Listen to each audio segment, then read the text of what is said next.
다 되려야 파마 아주 파마데 제메 군주 다 군주 또 군주 교화 신전 지주 시합으로 제가 파마데 제메 지주스라고 하래 파마데 제메 지주엘이야 페베기 아주 조세시에네 갑지 주변 루치 위베 캐로게베 신년 마다 주만 남바당 A więc dzisiaj mamy pierwszy dzień naszych nauk, wiosennych nauk Arya Krzema.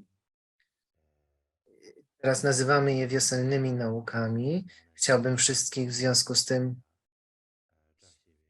powitać Rinpoczów, powitać Kempo, powitać nauczycieli, powitać wszystkie mniszki i mnichów, całą sangę, wszystkich, którzy nas słuchają przez internet, wszystkich przyjaciół w Dharmie. Chciałbym wszystkich serdecznie powitać i przesłać Wam najlepsze życzenia. A więc jest to pierwszy dzień tych 7 już nauk Arya Krzema, nauk. Moim pierwotnym planem było zaczęcie tych nauk 14 marca, ale miałem tyle zadań, tyle rzeczy do zrobienia, których nie mogłem uniknąć. Miałem też kilka spotkań i w związku z tym musiałem przesunąć rozpoczęcie nauk aż do dzisiaj. Zapewne niektórzy z Was myśleli, że być może nie ma już żadnej nadziei na nauki w tym roku.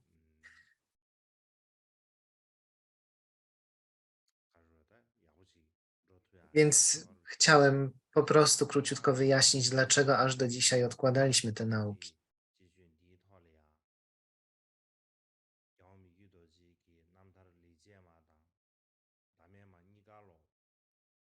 Mam też nadzieję, że te nauki wiosenne będą dobrze przebiegać od dzisiaj i ten mój pierwszy plan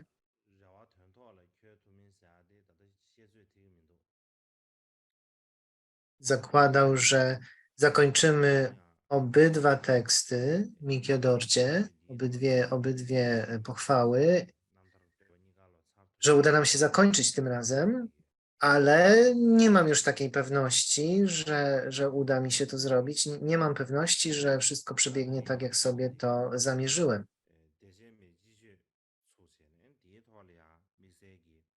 Tak czy inaczej, mam nadzieję, że uda mi się obydwa teksty omówić podczas tych wiosennych nauk i zakończyć to omawianie. Więc w tym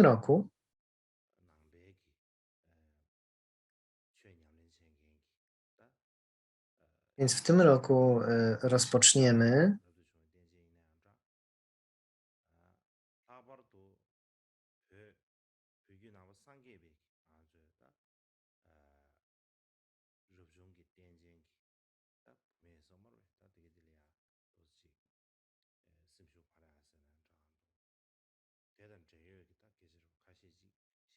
po pierwsze, o czym myślę, kiedy zaczynam te nauki, to sytuacja kobiet w Indiach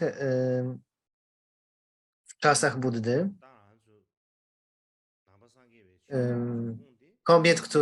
Kobiet świeckich, jak i mniszek, jaki był ich status. Chciałbym o tym trochę powiedzieć. Chciałbym o tym trochę powiedzieć i dać pewną zachętę. Już mówiłem o tym w zeszłym roku latem. Latem zeszłego roku mówiłem o tym, że w Indiach, miejscu, gdzie narodził się buddyzm, w czasach dawnych czasach, w okresie wedyjskim, bo dzieliliśmy tę historię na różne okresy i właśnie w czasie wedyjskim, kiedy powstała Rigveda, pierwsza z Ved, wówczas istniała równość między płciami i również wiemy, że w tym czasie, w czasie, kiedy powstała Rigveda, było wiele kobiet, autorek tekstów Rigvedy. Więc była równość między płciami.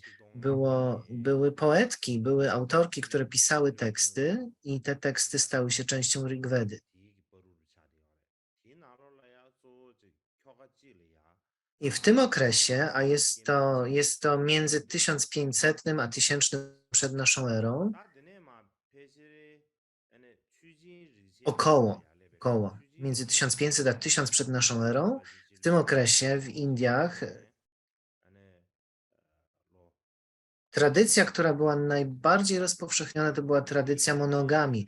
Później natomiast w czasie Jadżurwedy, to jest jakieś od 1000 do około 500 przed naszą erą, kolejnym tym wedyjskim okresie,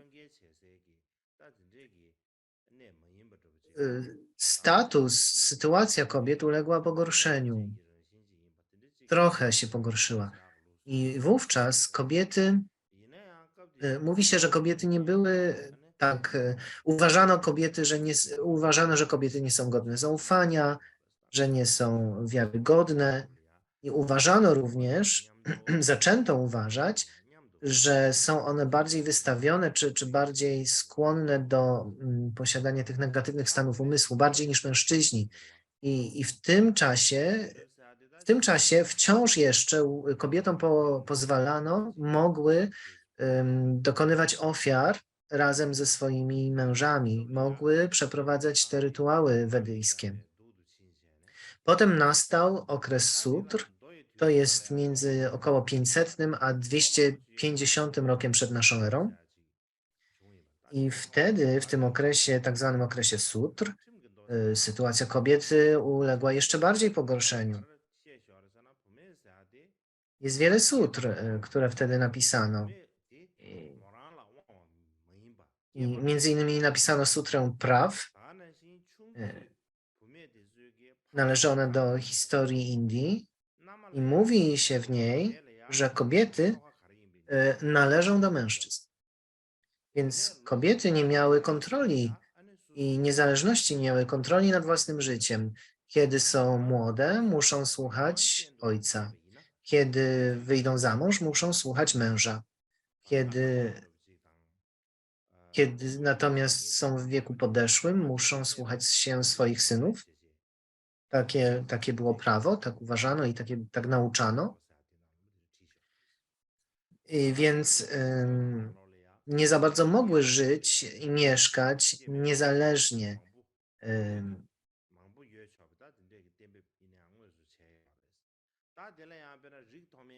Tak napisano w Sutrze Praw, w indyjskiej Sutrze Praw.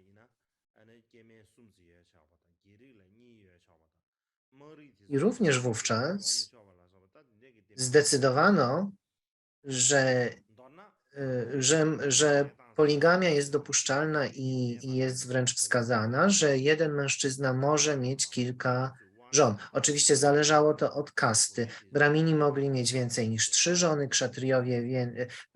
bramini mogli mieć nie więcej niż 3 żony, kszatrijowie nie więcej niż 2, siudrowie i niższe inne kasty mogły mieć tylko jedną.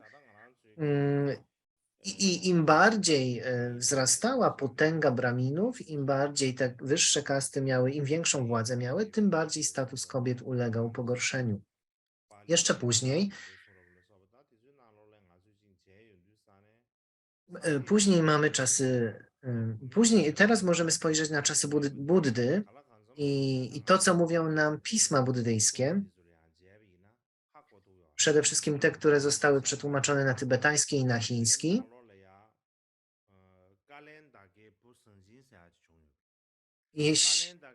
Jeśli chodzi o status kobiet w tym czasie, możemy bardzo dużo się dowiedzieć, czytając teksty buddyjskie. Na przykład w Vinai jest taka historia o synu Kalandaki, który miał na imię Sudatta. On został mnichem w pewnym momencie, został bikszu, ale wcześniej miał żonę. Miał żonę, ale nie miał dzieci. Więc miał żonę, nie miał dzieci, później został mnichem i Sudatta został mnichem, ale jego żona została bez dzieci. I matka Sudaty pomyślała sobie, jeśli żona Sudaty nie ma żadnych dzieci, wówczas król odbierze jej cały majątek. Więc zastanawiała się, co by z tym zrobić, jak rozwiązać ten problem. Gdyż jeśli tak się stanie, no to ta żona Sudaty będzie miała bardzo trudne życie. Matka powiedziała więc do Sudaty, powinieneś spłodzić syna ze swoją żoną i nie będzie to błędem, nie będzie to żadnym problemem.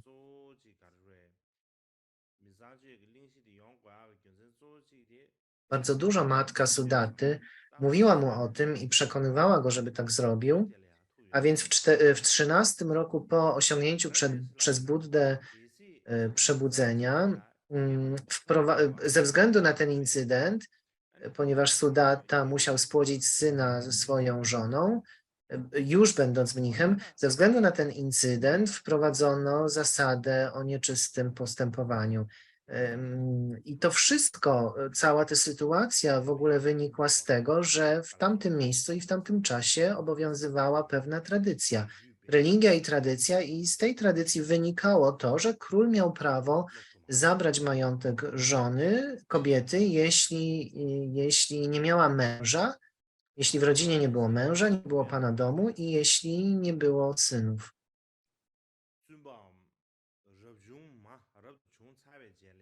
Więc matka Sudaty bardzo dużo mu przekazała rad. Sudatta się na to zgodził i tak do tego doszło. Stąd ta zasada Vinai o nieczystym postępowaniu. Mamy również wiele innych historii w Vinai o mniszkach, o kobietach, które zostały mniszkami, a później zaszły w ciążę. To wszystko działo się ze względu na sytuację w tym okresie.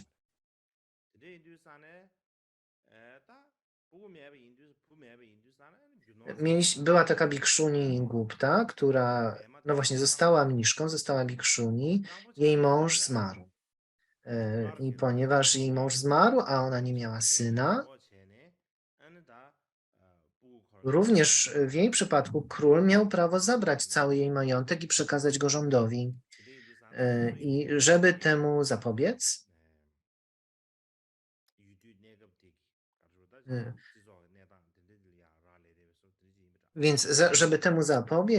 ona zeszła się z Udainem, który był przyjacielem jej męża i zaszła w ciążę.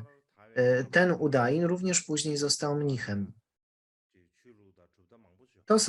To jest kilka takich historii, kilka sytuacji, które pokazują nam, jaki był status kobiet w tamtym okresie w Indiach. Również kiedy buddyzm po raz pierwszy się szerzył, w Indiach było bardzo dużo innych szkół, bardzo dużo filozofii. Nie było takiej tradycji, żeby kobiety zostawały mniszkami i pośród wielu niebuddyjskich szkół i tradycji nie było mniszek.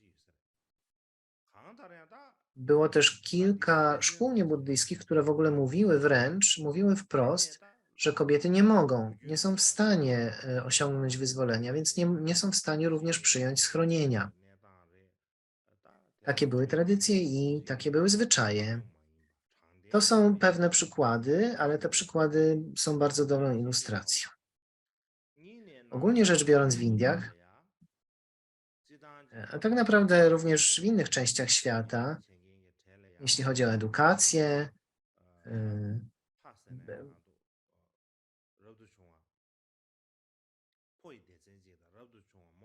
również jeśli chodzi o historię buddyjską,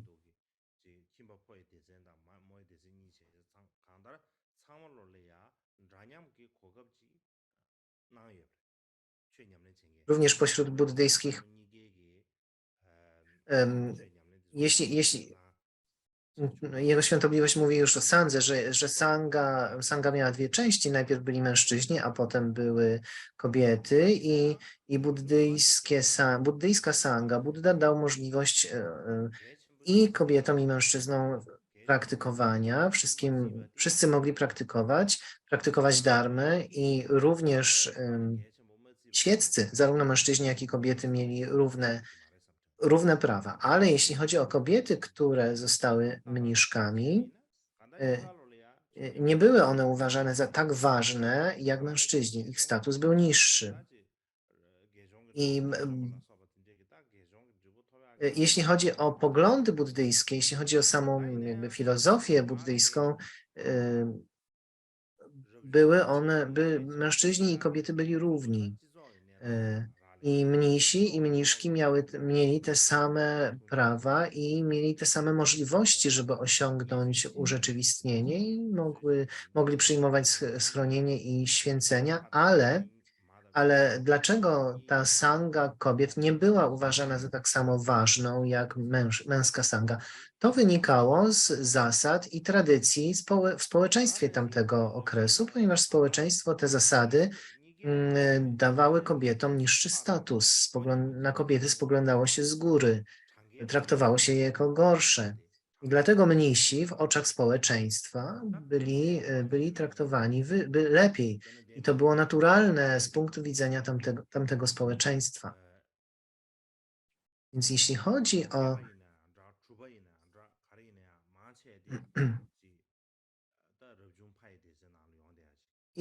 I w związku z tym historycznie również było o wiele mniej kobiet, które przyjmowały święcenia, o wiele mniej niż mężczyzn. Również było mniej uczonych kobiet niż mężczyzn, ponieważ tak po prostu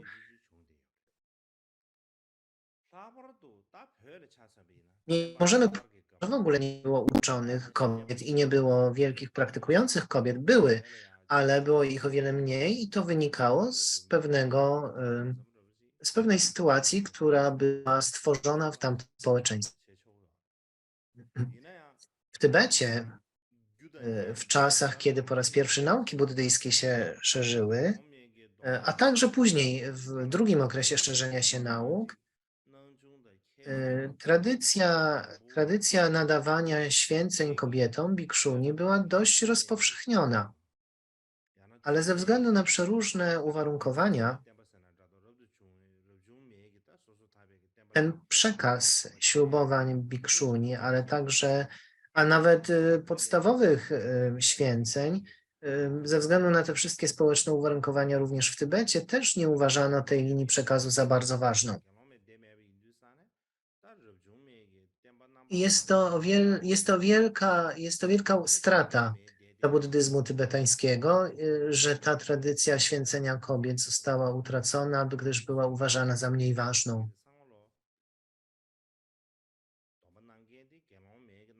I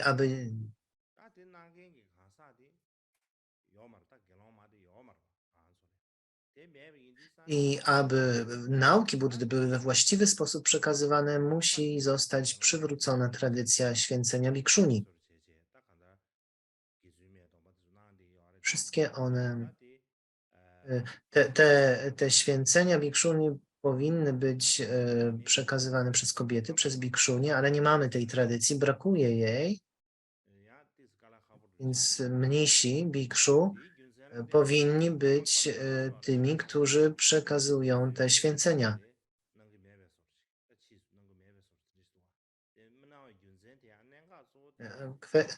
I jest to trudna kwestia, gdyż musimy mieć pewność, że jest to czysta linia przekazu, tak czy inaczej w tradycji Karma Kamcang.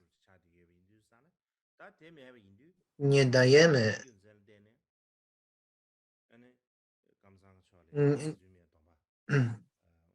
dajemy święceń nowicjatu, bo żeby móc te święcenia nowicjatu dać, kobietom należy mieć sangę bikszuni, a my nie mamy sangi bikszuni.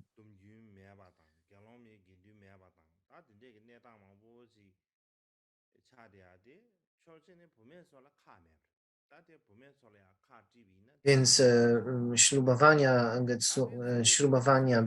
nowicjuszek są bardzo rzadko dawane, ponieważ nie ma tego przekazu, nie ma społeczności bikszuni I nie jest to winą kobiet, to jest oczywiste. Głównym powodem jest sposób, w jaki kobiety były i czasami nadal są postrzegane w społeczeństwie. I w szczególności jak liderzy i przywódcy sangi buddyjskiej spoglądali na kobiety i na mniszki. To jest pewna społeczna, zbiorowa odpowiedzialność. I spoczywa ona bardzo również na liderach, na przywódcach religijnych. Teraz w XXI wieku, w obecnych czasach, możemy powiedzieć chyba, że mamy bardzo, bardzo dużo ludzi, którzy wspierają równość kobiet w tych kwestiach darmicznych w sandze. Mamy dużo mniszek. Mamy przede wszystkim tybetańskie mniszki, czy mniszki buddyzmu tybetańskiego. Musimy już zdecydowanie włożyć w to pewien wysiłek. Jeśli nam się to uda, to osiągniemy rezultat. Więc jest to więc czas na to, żeby to zrobić.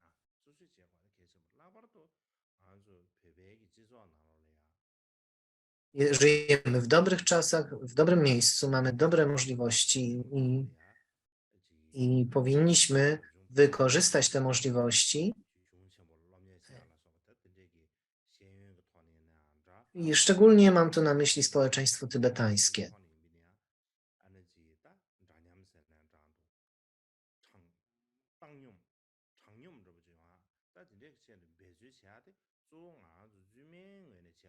W społeczeństwie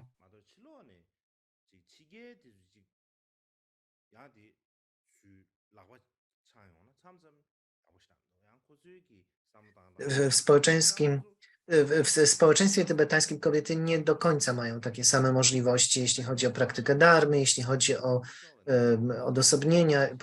Powinniśmy bardzo się postarać, żeby te możliwości, te szanse były równe.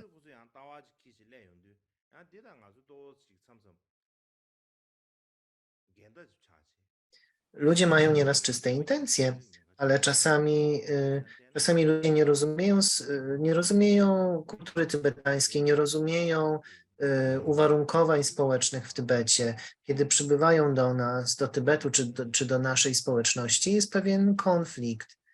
Mogą bardzo się starać, ale czasami ta czysta intencja i te starania mogą również zaszkodzić. Więc przede wszystkim zmiana i inne podejście do tego powinno wyjść przede wszystkim z samego społeczeństwa tybetańskiego. Więc pomyślmy o tym jako Tybetańczycy. Podam przykład. Dawniej, kiedy mieszkałem w Dharamsali, było bardzo dużo spotkań odnośnie do Bikshuni i udałem się na kilka z tych spotkań. Byłem czasami zapraszany, a czasami po prostu interesowałem się tą kwestią.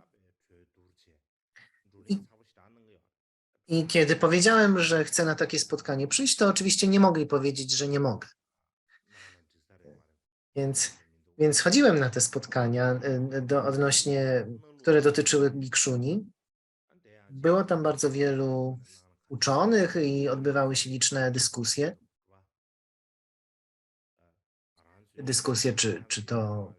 Czy rzeczywiście należy dawać święcenia kobietom, jak to robić i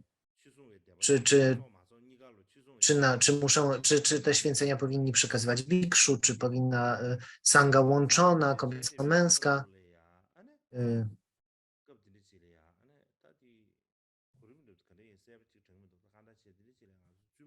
Więc dyskutowano, w jakiej tradycji należy to zrobić. Było bardzo dużo takich spotkań. I słuchałem wielu tych dyskusji. Nie pamiętam dokładnie w jakiej kolejności, jak to się odbywało, ale było dużo tych spotkań. I była pewna mniszka tybetańska, która powiedziała: My niczego nie potrzebujemy. Tak jak jesteśmy teraz, to jest bardzo dobrze, jesteśmy zadowolone, jesteśmy szczęśliwe z sytuacji, jaka jest teraz. Nie potrzeba nam więcej, nie potrzeba nam tych dalszych święceń. Być może jej słowa były trochę inne, ale taki był przekaz. To, co miała na myśli, że nam nie potrzeba więcej. Nasza sytuacja jest dobra. Tak powiedziała jedna z mniszek. Kiedy to powiedziała, wszyscy, kiedy to powiedziała, bo skutkiem tego była bardzo rozgorzała wielka dyskusja.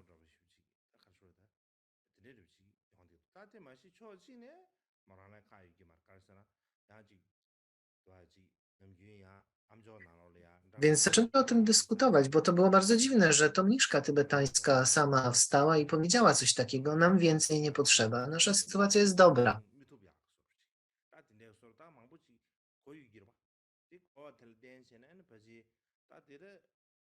I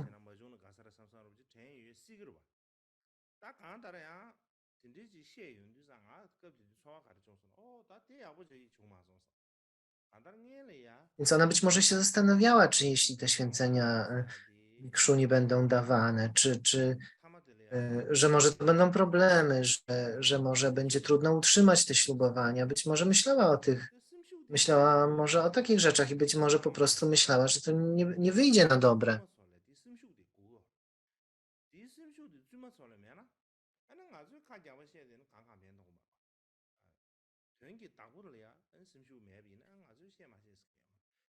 Więc jeśli mamy udzielać ślubowań Bikszuni, musimy przede wszystkim mieć pewien entuzjazm, jeśli o to chodzi. Musimy pragnąć tego. No i przede wszystkim same mniszki muszą tego chcieć. Jeśli nie będzie tego entuzjazmu, to możemy sobie gadać i gadać, ale jeśli same te osoby, których to dotyczy, same mniszki nie będą chciały tych ślubowań mieć,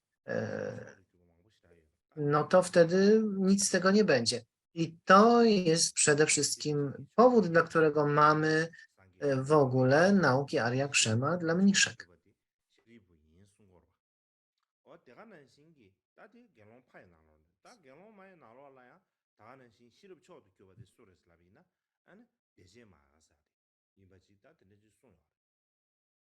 Jeśli chodzi o mężczyzn w sandze buddyjskiej za czasów Buddy, największą pracznię miał Shariputra.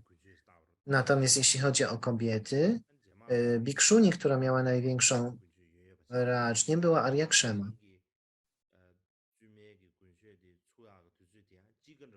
I dlatego te nauki nazywają się właśnie naukami Arya Krzema. To są wiosenne nauki Arya Krzema. Najpierw mieliśmy Kagyu Gönche, czyli nauki zimowe dla mnichów.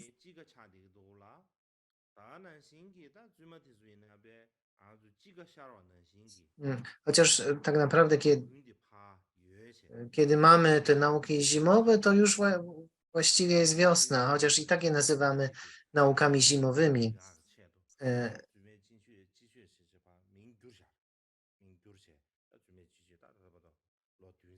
Kiedy kończy się zima, kiedy przychodzi wiosna, kiedy wszystko kwitnie,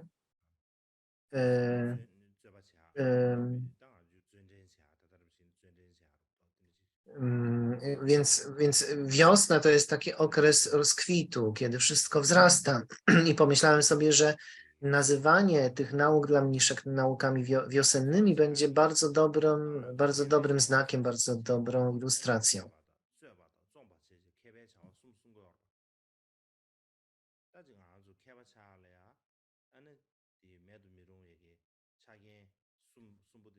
Mamy również pudże, które przy tej okazji się odbywają, mamy debaty, mamy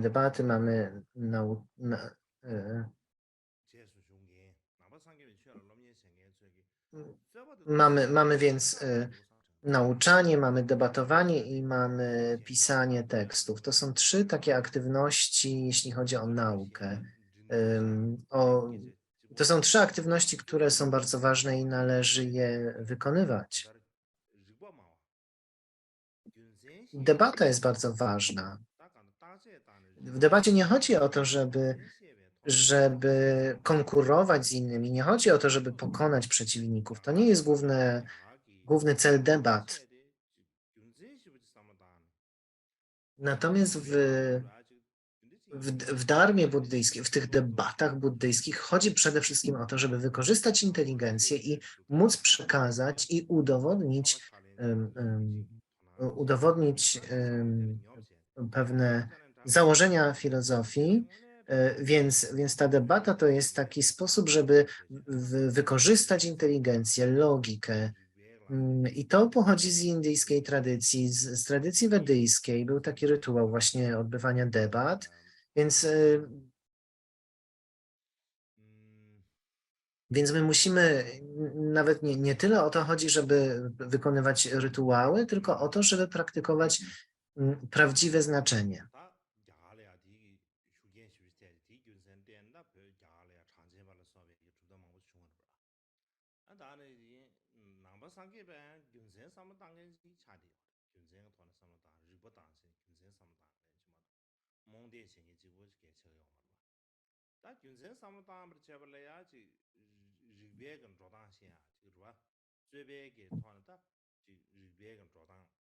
Więc tradycja debat była bardzo rozpowszechniona w Indiach i dlatego jest ważna w indyjskiej tradycji.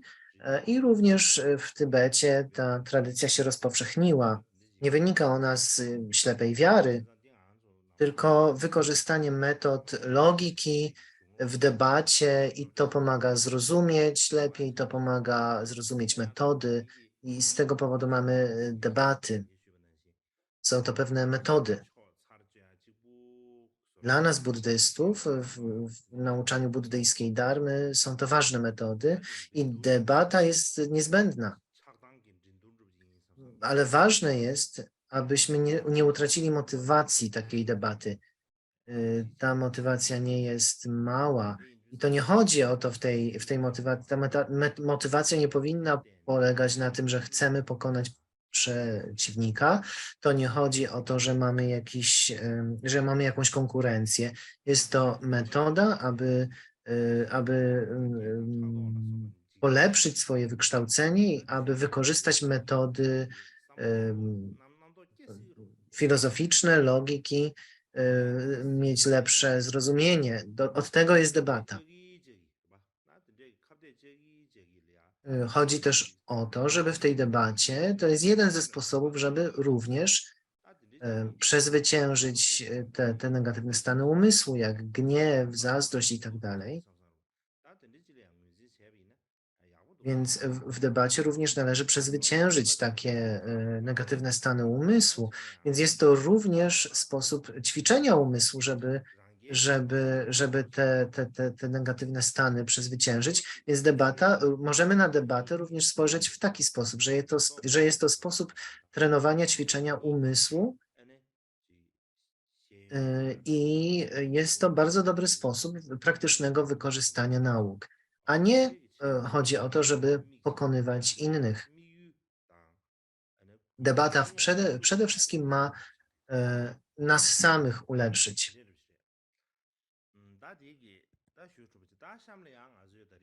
Ma nas samych ulepszyć, ma wzmocnić nasze właściwości. Więc nie powinniśmy mieszać celów i motywacji, gorszej motywacji. Więc to jeśli chodzi o debaty. I teraz przejdę wreszcie do naszego głównego tematu dzisiaj, tego roku, tegorocznych nauk. Więc wracamy do autobiograficznych dzieł Mikio Dorje i mówimy tutaj o 33 dobrych czynach. I w tych 33 dobrych czynach będziemy teraz omawiać czyn 21. Spośród tych 33 czyn 21.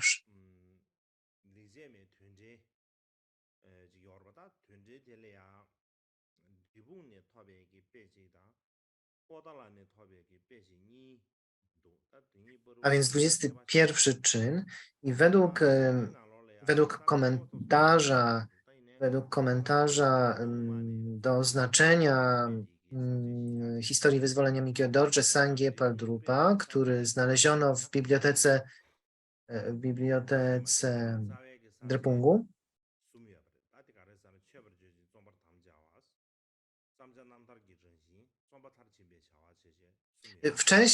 Wcześniej korzystaliśmy z rękopisu znalezionego w bibliotece Drepungu. Jest też inny znaleziony w Potali, ale będziemy kontynuować ten rękopis z Drepungu. Więc według niego mamy 3 części tekstu. Pierwsza to jest oddanie czci, hołdu i obietnica stworzenia tekstu. Drugi to jest natura biografii, a trzeci to jest konkluzja. I ten drugi, natura biografii, ma 2 tematy. Pierwszy to jest, w jaki sposób wszedł na ścieżkę Dharmy. Drugi, główna część, to jest, w jaki sposób praktykował ścieżki trzech istot, czy 3 rodzajów istot, 3 rodzajów praktykujących. I pośród tych 3 różnych istot, o mniejszych zdolnościach, średnich zdolnościach i najwyższych zdolnościach, teraz przejdziemy do tej części, która mówi o ścieżce istot o najwyższych zdolnościach. Więc jeśli o to chodzi, to są 3 części. Intencja, czyli wzbudzenie bodhicitty, działanie, czyli medytacja na 2 rodzaje bodhicitty oraz trzecia to jest, w jaki sposób ćwiczył się w 2 rodzajach bodhicitty i mówimy tutaj teraz o drugim temacie, czyli jak o medytowaniu na 2 rodzaje bodhicitty. I tutaj są znowu 2 rodzaje, medytacja na bodhicittę względną i i bodhicittę ostateczną. I teraz mówimy o drugim punkcie, czyli medytacji na ostateczną bodhicittę i strofa, która mówi o tym, 21, to jest: jasnym okiem rozumu ujrzałem, że zjawiska były ujarzmione od początku. Ten, co korzysta, ten, co korzyści daje i to, co ją przynosi, są jak łączenie przestrzeni z przestrzenią. Mam to za jeden z mych dobrych czynów. Tak brzmi strofa 21. To jest 21 dobry czyn. I mówimy teraz o tym tekście według komentarza asystenta Mikio Dorje Sangye Paldrupa. W czasach Mikio Dorje większość szkół buddyjskich w Tybecie mówiło, że aby osiągnąć stan Buddy, należy osiągnąć rezultat Dharmakai. Główną kają, najważniejszą faktyczną kają jest Dharmakaya, a więc faktyczne ciało przebudzenia to jest Dharmakaya. Więc należy osiągnąć Dharmakaję, a metodą do tego przede wszystkim jest nagromadzenie zasługi. Natomiast to nagromadzenie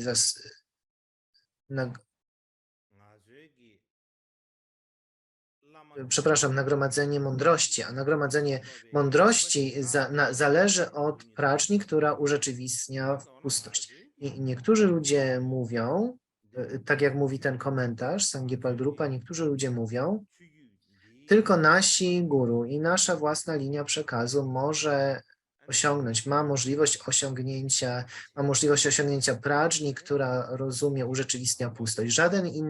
Żadna inna linia przekazu tego nie może, nie potrafi, nie ma tej możliwości i dlatego musimy studiować nasze własne teksty i praktykować tylko wskazówki naszej własnej linii przekazu i tylko wówczas osiągniemy pradżnię, która urzeczywistnia pustość. Jeżeli będziemy studiować jakąkolwiek inną linię przekazu, to nie ma możliwości osiągnięcia tej pradżni, która urzeczywistnia pustość. Tak mówią niektórzy ludzie, tak mówili niektórzy ludzie. Bardzo wielu ludzi w czasach Mikio Dorje tak mówiło i w Tybecie wiemy, że było bardzo dużo sekciarstwa. Nasza szkoła, ich szkoła, nasza szkoła jest lepsza niż ich szkoła. Takie podejście. Ludzie bardzo dużo o tym mówili i nadal tak mówią. Ludzie mówią, ta szkoła filozoficzna jest lepsza, tamta jest gorsza. Jeśli praktykujesz według tej szkoły, to praktykujesz prawidłowo i osiągniesz prażnię, która że urzeczywistnia pustość. Jeśli praktykujesz według innej, to nie możesz tego zrobić. Bardzo dużo ludzi tak mówi.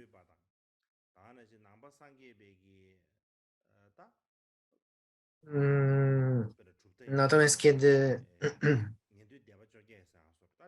kiedy zapytać ich, jak w ogóle, co rozumieją przez prażnię, która urzeczywistnia pustość, to bardzo różnie o tym mówią. Jeśli ich o to zapytać, to tak naprawdę okaże się, że ich odpowiedzi są bardzo podobne do metod, do sposobów osiągania wyzwolenia, których historycznie uczyli niebuddyści oraz buddyści, innych szkół, mm, bo mamy dużo szkół buddyjskich, prawda? Mamy szkołę tylko umysł, środkowej drogi, środkowej ścieżki i tak dalej. I jest bardzo dużo ludzi, którzy starają się wyjaśnić, o co chodzi z tą prażnią, która urzeczywistnia pustość, i można to wyjaśnić na wiele sposobów, w zależności od tego, jaka szkoła o tym mówi, ale szczególnie w Tybecie bardzo niektórzy ludzie robią tak, że myślą, że mówią, co tylko, co tylko im przyjdzie na myśl. Wyjaśniają, wyjaśniają w jakiś sposób, o którym nikt wcześniej nie słyszał.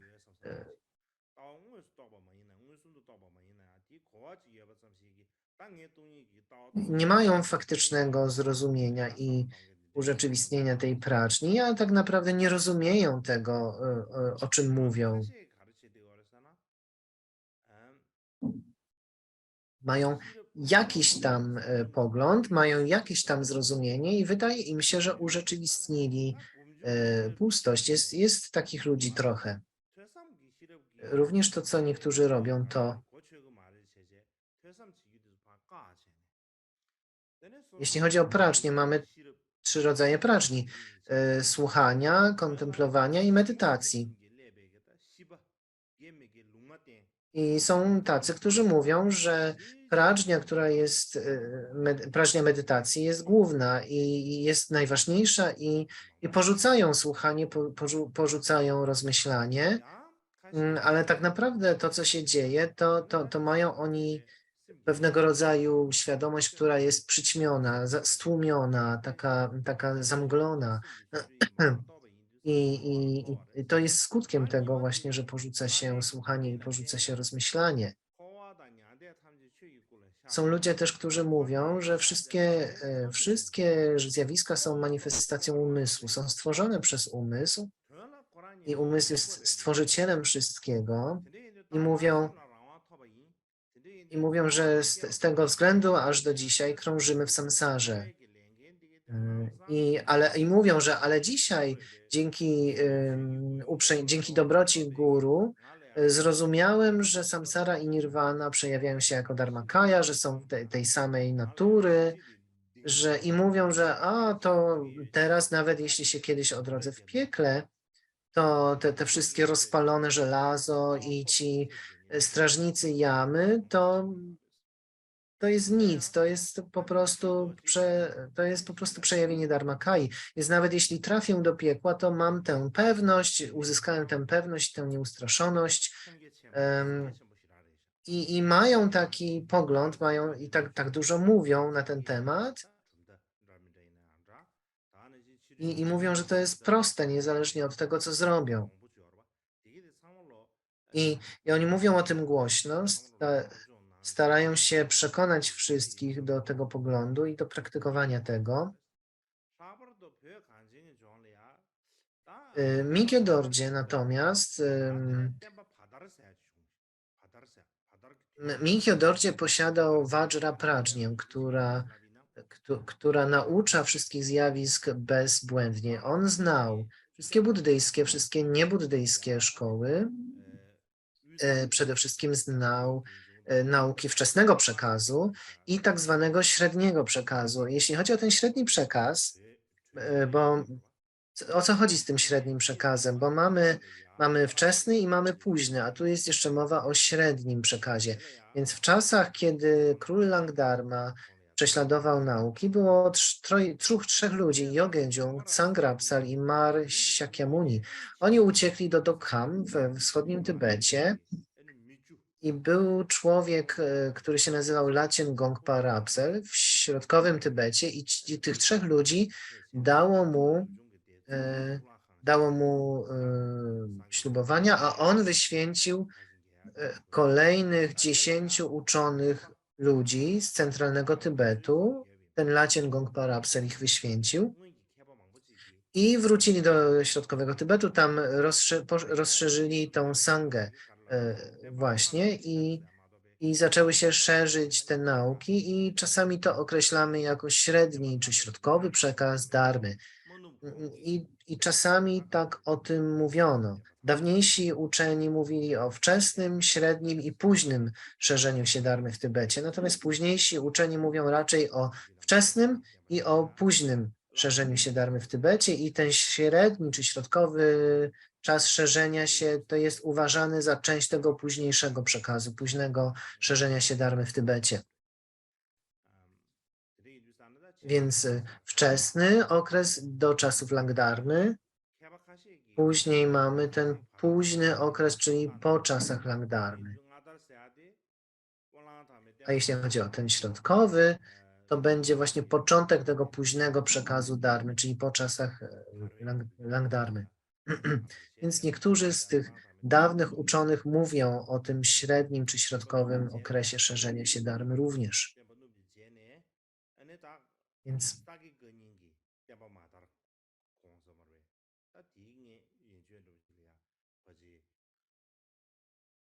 Więc nauki przed Langdarmą, przed prześladowaniami Langdarmy i potem to jest wczesny okres jeszcze raz, a potem od momentu, kiedy te nauki zaczynają się odradzać, aż do czasu, kiedy zaczyna się tradycja Kadampów.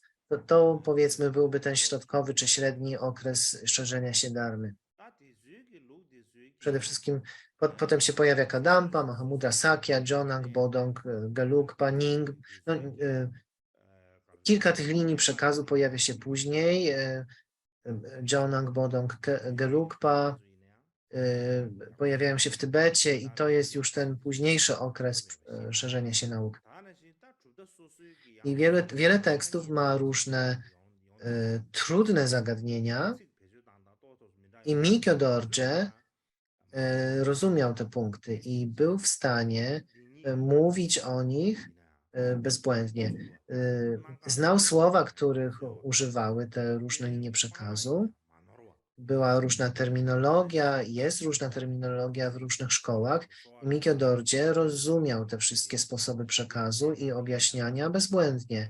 Był w stanie rozróżnić dwie prawdy bezbłędnie, co należy odrzucić, co należy praktykować. Nie robił żadnych błędów. Miał również pełną wiedzę i znajomość 5 gałęzi nauk, gramatyki, logiki, sztuki, medycyny i nauk buddyjskich. Znał przeróżne teksty buddyjskie i sanskryckie. Znał różnicę między słowami, między archaicznymi wyrażeniami i słowami, które były współczesnymi jemu. Znał teksty o poetyce, na przykład lustro, zwierciadło Dindy. Znał teksty o składni, jak źródło klejnotów, teksty o słownictwie, jak Amarakosia. Potrafił również rozpoznawać cenne przedmioty, na przykład identyfikować, że są to posążki z brązu i skąd pochodzą, tkaniny, klejnoty. Wiedział, skąd pochodzą, czy z Indii, czy z której części Indii. I miał tę wiedzę. I Mikyo Dorje miał taką wiedzę. Więc nie było nic, czego on by nie wiedział. czego by nie znał. On tak naprawdę był wszystko wiedzący i dlatego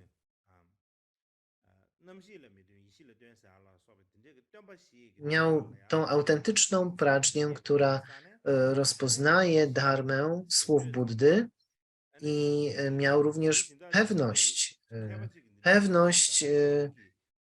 pewność 4 rodzajów polegania, to znaczy polegania na znaczeniu, a nie na słowach, poleganiu na dharmie, a nie na osobach, poleganiu na mądrości, a nie na świadomości i poleganiu na ostatecznym znaczeniu, a nie na wskazówkach. I zamiast podążać za uczonymi, którzy mówili różne rzeczy, on miał własne zrozumienie. I on również potrafił rozpoznać, kto ma prawdziwą inteligencję, która jest niepomieszana, i miał szacunek do takich ludzi.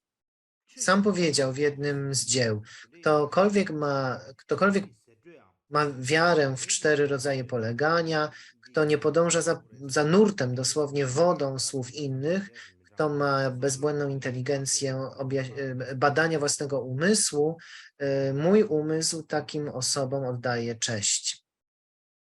Tak powiedział w jednym ze swoich dzieł. A więc nie chodzi o podążanie za tym, co mówili inni. Chodziło o to, że on podążał za własną inteligencją, za własnym rozumem. Sam potrafił rozpoznać, co jest dobre, a co złe, i sam potrafił wszystko sam zbadać. Co jest bezbłędne, kto ma prawdziwą inteligencję.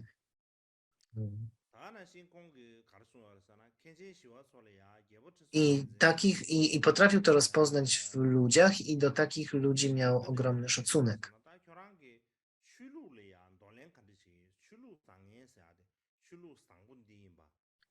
Powiedział również, Mikio Dorje przytoczył również, jak król Trisong Detsen zapytał Shantarakshity, w jaki sposób jesteś w stanie stwierdzić, co należy przyjąć, a co należy odrzucić w tej twojej religii? Skąd wiesz, że ta tradycja jest dobra, a ta jest niedobra? Skąd o tym wiesz? Skąd wiesz, którym tradycjom należy hołdować, a o których należy zapomnieć? Skąd to wiesz?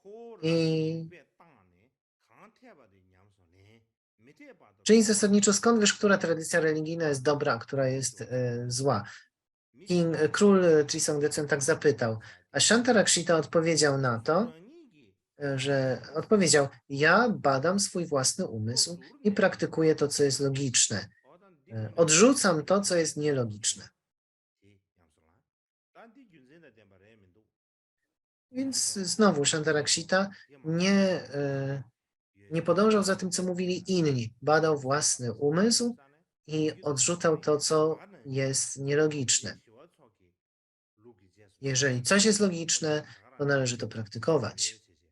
Jeśli nie jest, należy to odrzucić. I taki był pogląd Shantarakshity i tak samo robił Mikio Dorje. Mikio Dorje podążał za tradycją Shantarakshity. Chyba nadszedł czas, żeby teraz zrobić przerwę. I myślałem, że zrobię dzisiaj jedną sesję bez przerwy, ale jednak zrobimy teraz przerwę i będzie 30 minut przerwy teraz.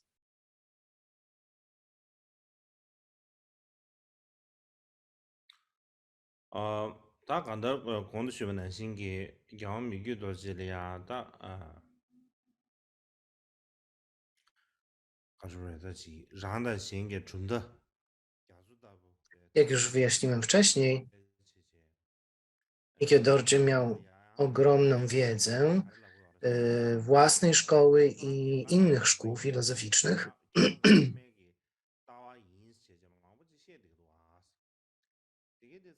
Ludzie często mówią, taka jest myśl mojego guru, ale tak naprawdę to jest tylko podążanie za tym, co ktoś inny powiedział. Takie stwierdzenie to jest dołączenie do głosów ludzi, którzy powtarzają to, co ktoś wcześniej powiedział. Natomiast sam Mikie Dorje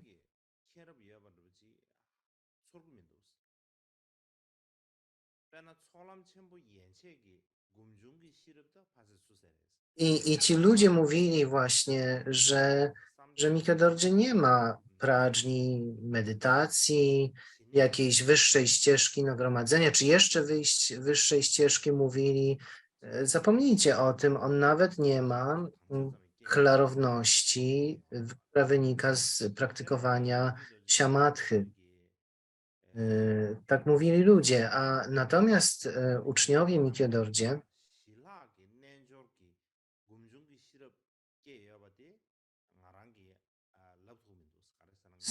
uczniowie Mikie Dorje mówili, nie możemy sami powiedzieć tak naprawdę, nie widzimy tego, że guru urzeczywistnił prażnię, która wynika z medytowania siamathy i wglądu, vipassany, ale,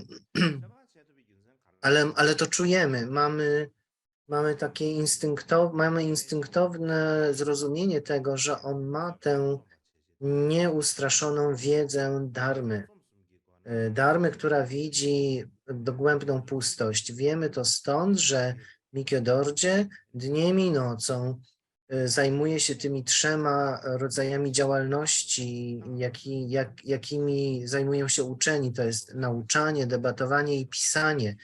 Więc i robi to wszystko z jednej strony bardzo ciężko pracuje, a z drugiej strony to się dzieje bez żadnego tak naprawdę wysiłku, to się dzieje naturalnie, jeśli o niego chodzi. Na przykład jeśli chodzi o to, co pisze, Mikie Dorje, Mikie Dorje, jeśli chodzi o to, co pisał, to on był bardzo elokwentny. Jeśli chodzi o to, co nauczał, był bardzo elokwentny, jego słowa były ważkie, ale znaczenie było bardzo jasne. Jego objaśnienia były subtelne, ale też wolne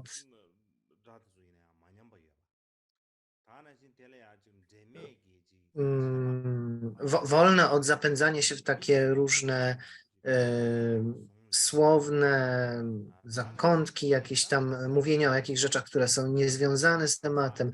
To, co mówił, było łatwe do usłyszenia i też łatwe do zapamiętania. Jego wymowa była jasna.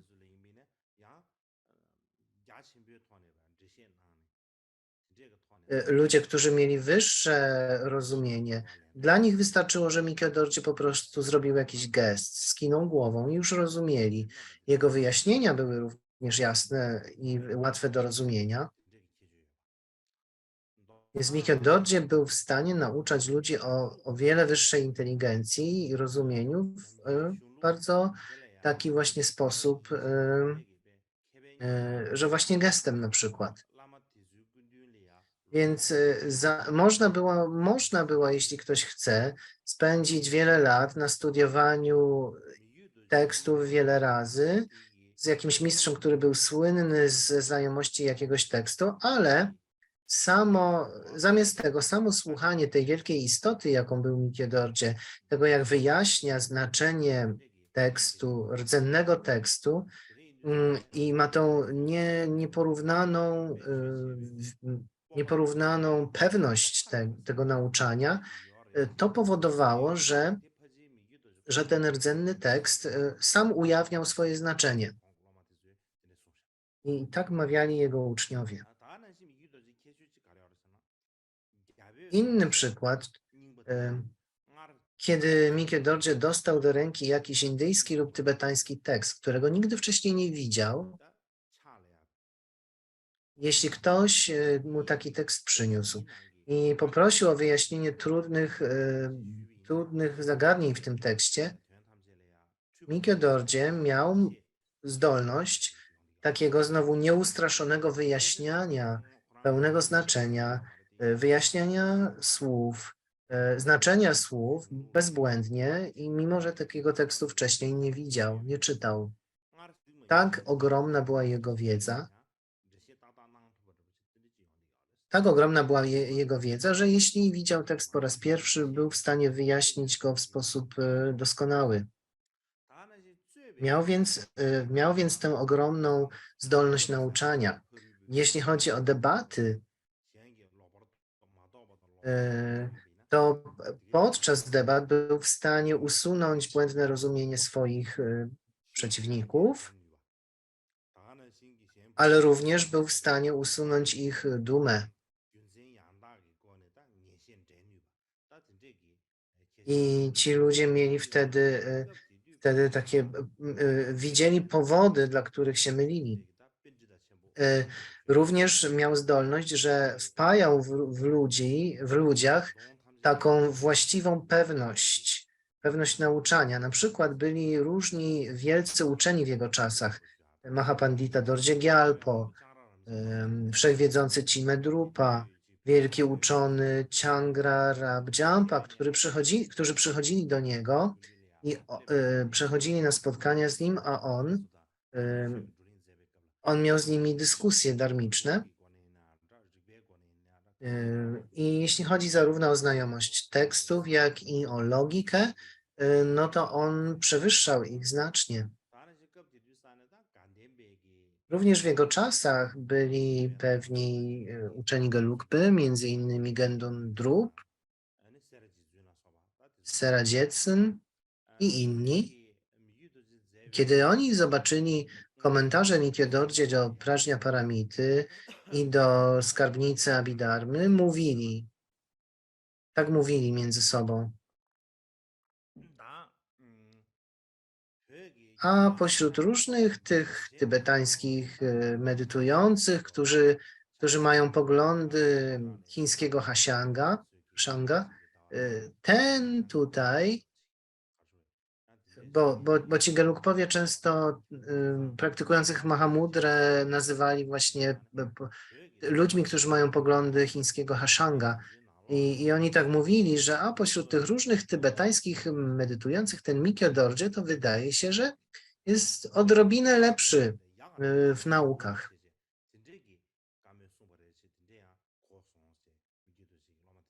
Więc jego uczniowie mówili, że słyszeli, jak właśnie ci Gelugpowie tak mówią. Ale tak naprawdę oni nie byli w stanie spotkać się z Mikyo Dorje i nie byli w stanie odbywać z nim, nie mieli okazji, nie mieli możliwości, żeby odbyć z nim dyskusje darmiczne.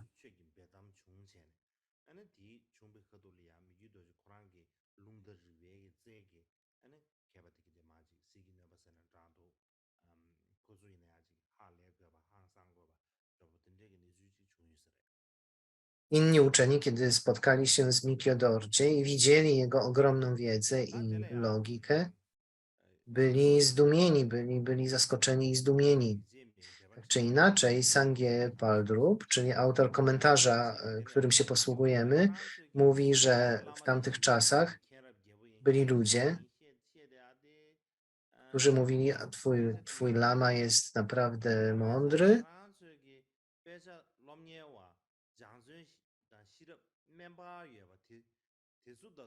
ale nie jest dobrze tak mówić, bo to jest takie porównywanie siebie z uczniami, którzy są może odrobinę lepsi i z uczniami, którzy są trochę słabsi, mają mniej pilności, mniej ćwiczenia.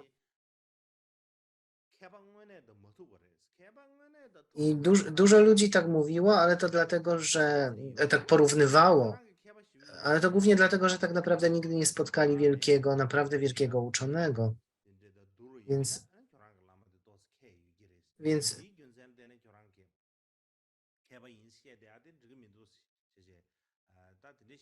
czasami mówiono, że ktoś jest uczony, tylko dlatego, że porównywano go z ludźmi, którzy nie mieli w ogóle żadnego wykształcenia, więc w porównaniu z nimi był uczonym.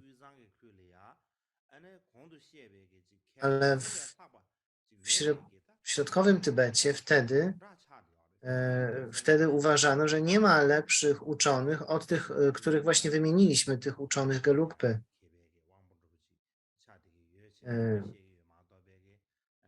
Tak mówiono wtedy, tak uważano.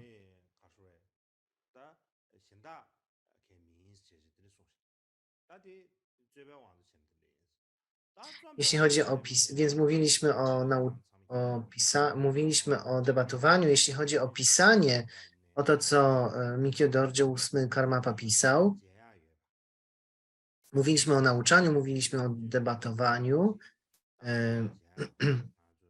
Mamy pośród dzieł Mikio Dorje, które zajmują ponad 20 tomów, czytając te dzieła, jego dzieła zebrane, znamy również spis jego dzieł i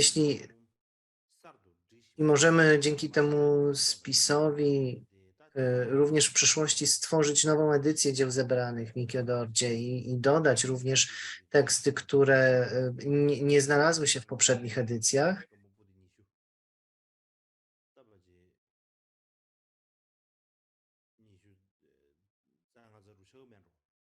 I myślę, że ostatecznie jak to zrobimy, to będzie tych tomów 25 albo 26. Więc pośród wszystkich karmapów on jest tym, który ma najwięcej tych dzieł, napisał najwięcej tekstów. Więc mówi się, że Karmapakshi napisał teksty na temat wszystkiego, co znajdujemy w Kandziurze, więc liczba tomów dzieł Karmapakshi i Mikio Dorje jest być może równa, jeśli chodzi o jeśli chodzi o liczbę tomów, ale być może będzie więcej jednak, jak dołożymy jeszcze pewne teksty, i wtedy okaże się, że największa spuścizna literacka to jest właśnie spuścizna Mikio Dorje, jeśli chodzi o wszystkich karmapów. Więc jeśli popatrzymy na te jego dzieła zebrane i osoby, które studiują je, które ich nauczają, które poszukują wyzwolenia, te teksty są bardzo łatwe do zrozumienia. One pomagają w praktyce, one wyjaśniają bardzo jasno znaczenie, bardzo dobrze wyjaśniają znaczenie. Jeśli je studiujemy, to wzrasta nasza inteligencja, słowa są bardzo jasne, znaczenie jest bardzo obszerne. Kiedy Mikio Dorje miał 22 lata, napisał komentarz do Sutr Vinai. Kiedy miał 24 lata, napisał wielki komentarz do gramatyki Kalapa. Kiedy miał 26 lat, napisał jeszcze jeden wielki komentarz do Sutr Vinai. W wieku 27 lat napisał swój wielki komentarz do Skarbnicy Abhidharmy. Napisał wiele tekstów, które są komentarzami do własnych jego dzieł oraz do innych dzieł, między innymi komentarz do Gupya Garby na temat znaczenia nieprześcignionej tantry Vajrayany.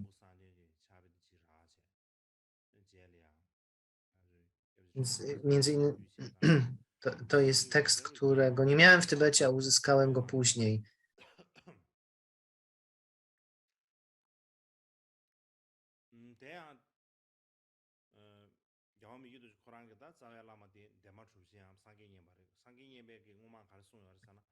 Denma Drupchen, czyli Lama Mikio Dorje, guru Mikio Dorje, jego nauczyciel, czyli pierwszy Sanjay Nyempa, powiedział mu: nie nauczaj najwyższej, nieprześcignionej tantry, dopóki nie będziesz miał 27 lat.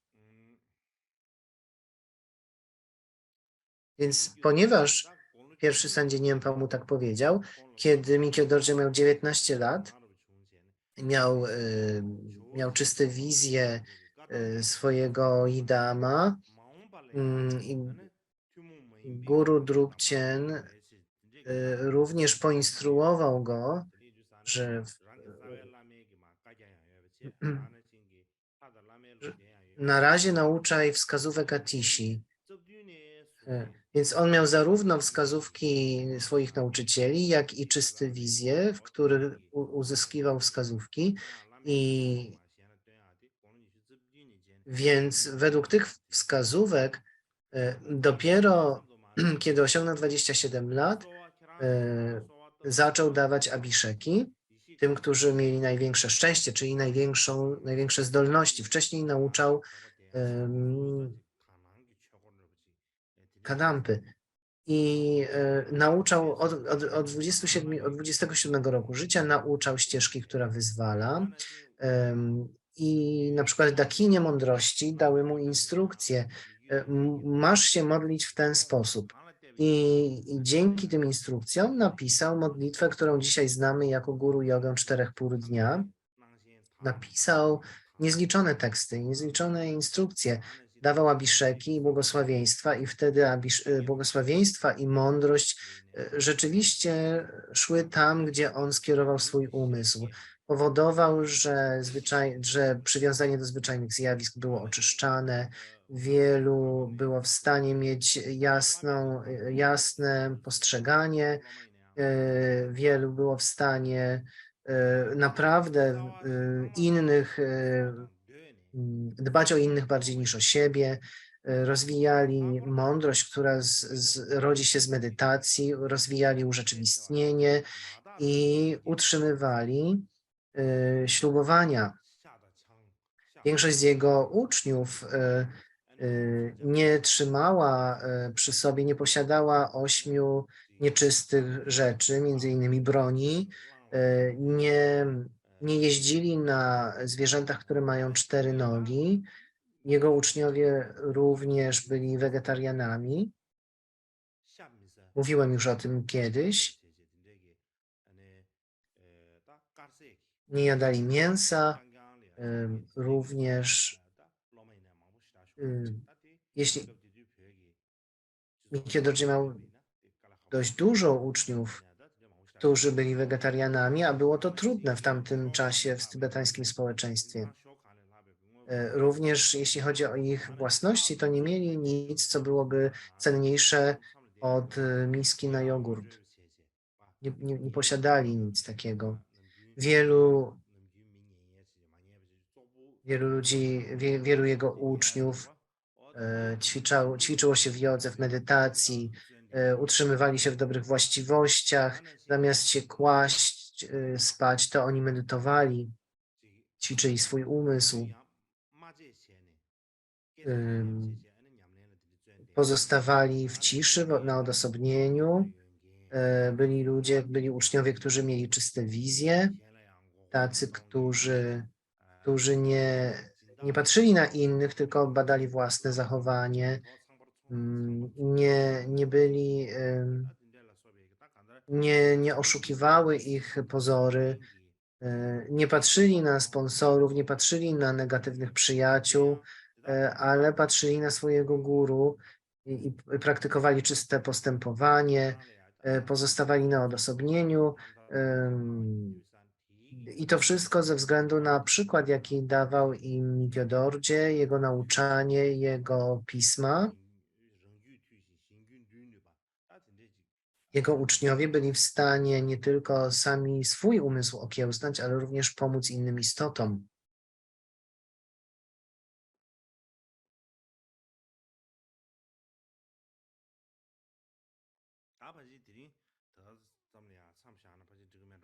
Myślę, że w tym miejscu możemy zakończyć dzisiejsze nauki, dzisiejszą sesję.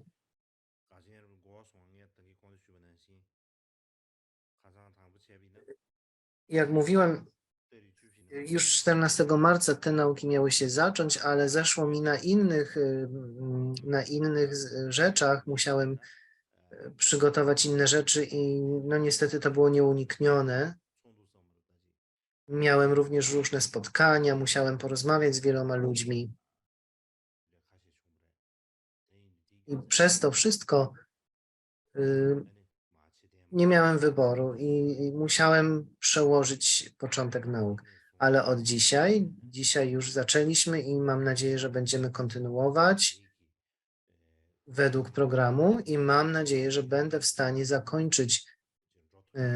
zakończyć dyskusję na temat tych autobiograficznych strof Mikiedorcie.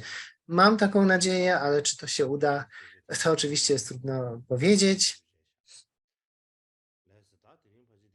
No, więc myślę, że to jest dobry moment, żeby na dzisiaj zakończyć.